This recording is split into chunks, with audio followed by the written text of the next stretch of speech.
زبور 119 35 سے 45 آیت تک۔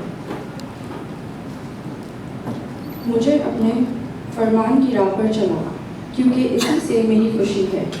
میرے دل کو اپنی شہادتوں کی طرف رجوع دلا، نہ کہ لالچ کی طرف۔ میری آنکھوں کو بتلان پر نظر کرنے سے باز رکھ۔ مجھے اپنی راہوں میں زندہ کر، اپنے بندہ کے لیے اپنا وہ قول پورا کر جس سے تیرا خوف پیدا ہوتا ہے۔ میں تیری ملامت کو جس میں ڈرتا ہوں دور کر دے، کیونکہ تیرے احکام بھلے ہیں۔ دیکھ، میں تیرے قوانین کا مشتاق رہا ہوں۔ مجھے اپنی صداقت سے زندہ کر، کیونکہ میرا اعتماد تیرے احکام پر ہے۔